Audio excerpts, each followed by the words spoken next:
So, one of the things that I'm noticing is, a lot more of the software tools that are out there are moving to AI.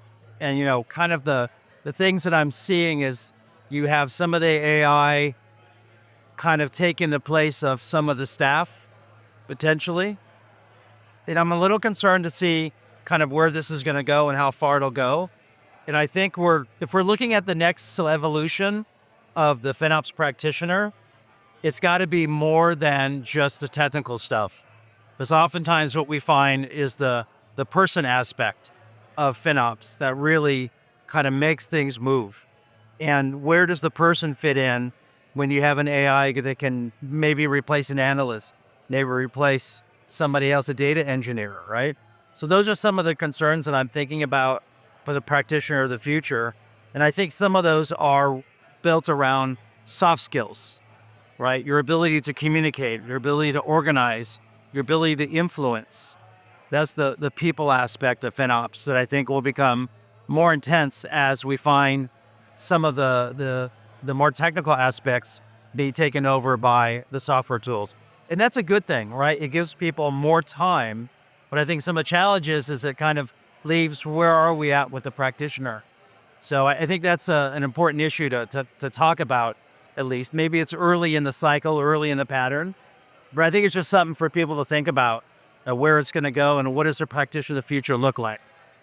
I don't think they need to be as technical as they used to be, right? I mean, we all have had like a ton of different certs from all the different cloud providers, whether it's architect or just some basic certs. But also, I think it's going to be more around, can you influence people on accountability, right? Because that's still a big issue that hasn't gone away in a long time. So accountability is big. I'd say building education plans so that your teams are skilled up, so they can write more efficient code, or they know how to use the service better, which they can make it more efficient by doing that. I think it's just a number of things that we can try to put in place. It has nothing to do with the technical part of your job, but it's really kind of understanding the business side. I think some of the leaders have recognized the value that AI can bring. I think it's just more along the lines of how does it really impact my business in terms of staffing, in terms of education and skilling up, but also in terms of how we're going to leverage that for the future.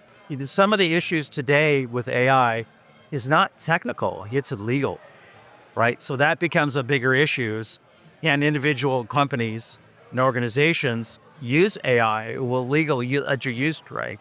So that's another issue. You find embedded in some contracts that they kind of share that there's AI involved in the tool. And some legal departments will say, no, we don't want any of that because they're concerned data will leak out through AI, right? So it's like Skynet all over again. But I think the most focus is just really how do we educate our leadership and have them understand, what it can really do for us without impacting other pieces of the business. Hey everyone, producer Andrew here. I hope you enjoy this video as much as I enjoy sharing all of these amazing FinOps stories, best practices, and expertise. Please take a moment to like, subscribe, click the notification bell, and leave comments and questions for our speakers. Check out more FinOps content on our YouTube channel. We appreciate the support.